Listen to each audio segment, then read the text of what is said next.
प्राण सिया ठानल से हो, विधना पूरा केलनि रे, ललना रे मांगिले अयोध्यासन राज, जनकपुर नैहर रे।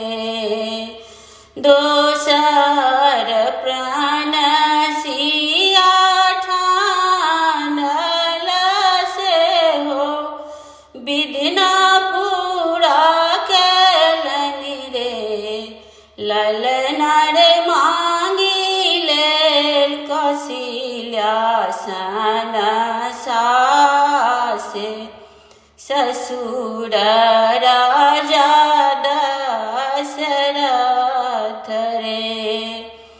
तेसर प्राण सिया ठानल से हो, विधना पूरा केलनि रे, ललना रे मांगिले राम सन स्वामी, देवर बाबू लक्ष्मण रे।